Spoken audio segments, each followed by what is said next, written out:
Bharatiya Janata party का भविष्य क्या? आपने बहुत बड़ा सामयिक प्रश्न उठाया है। मैं यहाँ पर आपको स्पष्ट बता दूं कि अब भारतीय जनता पार्टी जनता की पार्टी नहीं रही, वह कारपोरेट गैंग और पूंजीपतियों की पार्टी हो चुकी है। और उसको सिर्फ सत्ता से सरोकार है, जनता से कोई सरोकार नहीं। संविधान, विधान, हमारे सनातन धर्म किसी भी प्रकार से कोई सरोकार नहीं रखती है। हाल ही में अभी मैं आपको ताजी घटना बताता हूँ कि Bharatiya Janata party horse trading में विश्वास करती है, जनतंत्र के साथ गद्दारी करती है और जो चुनी हुई सरकार है उनको गिराने का नाटक खेल करती है। सूत्रों से जानकारी मिली है कि छोटी छोटी पार्टियों को भी डराया धमका जा रहा है सीबीआई मैं उसी सीआईडी बात पे का। आ रहा हूँ। अभी राज्यसभा में दो सांसदों को छोड़ा गया, उन्होंने त्याग पत्र दिया। और जो छोटी छोटी पार्टियां के उनके सांसदों को भी करोड़ों में खरीदा जा रहा है। टीडीपी के सांसदों को भी खरीदा जा रहा है, जेडीयू के सांसदों को भी खरीदा जा रहा है और अनेक प्रकार के जो हार्स ट्रेडिंग का होता है वो कार्य पूरा किया जा रहा है। अब ये चुनाव आयोग जो है वो इतना धृतराष्ट्र बना हुआ है कि उसको कुछ नजर नहीं आ रहा। हमारा यही कहना है कि जब हार्स ट्रेडिंग का मामला अपने आप में सिद्ध हो रहा है तो भारतीय जनता पार्टी का राजनीतिक पंजीयन तत्काल रद्द कर देना चाहिए। किंतु चुनाव आयोग इस प्रकार की कोई कार्रवाई नहीं कर रहा है, न किसी प्रकार का कोई कदम उठा रहा है। देश की जनता अब ये चाहती है कि भारतीय जनता पार्टी का राजनीतिक पंजीयन रद्द किया जाए, क्योंकि उसका विश्वास हार्स ट्रेडिंग में है, सत्तावादी राजनीति में है, नाजीवादी राजनीति में है और सनातन धर्म के विरोध में।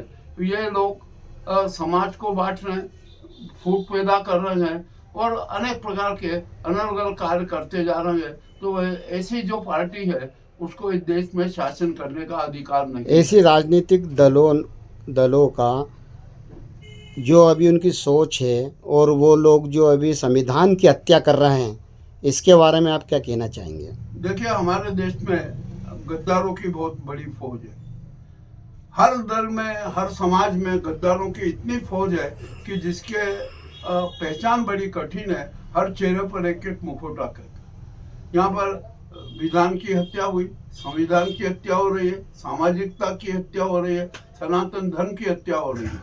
इस मामले में हम कोई भी गंभीर नहीं है और यह इसके लिए दोषी जनता ही है।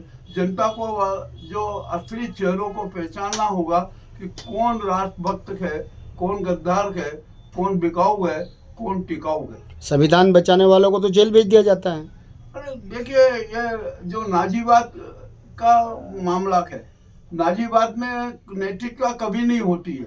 उनको तो सिर्फ एक ही बात दिखता है कि हमें किसी तरीके से अपने नाजीवाद और अपनी तानाशाही स्थापित करना होती है। जो ये किया जा रहा है, भारतीय जनता पार्टी नाजीवादी पार्टी है, तानाशाही में विश्वास रखती है और जो उसका एक सहयोगी संगठन है संघ, अब तो उसको भी एहसास हो गया है कि भारतीय जनता पार्टी नाजीवाद को स्थापित करने का प्रयास कर रही है और इसीलिए संघ ने भाजपा से भी विद्रोह कर दिया है। और मजेदार बात यह है कि अभी भाजपा का राष्ट्रीय अध्यक्ष कौन बने, इस बात पर भी कोई निर्णय नहीं किया गया।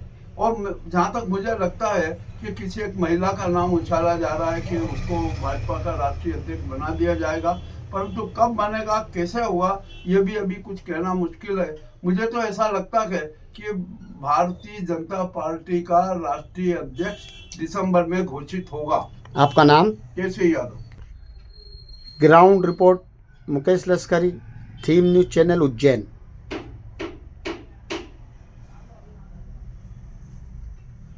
4 बने।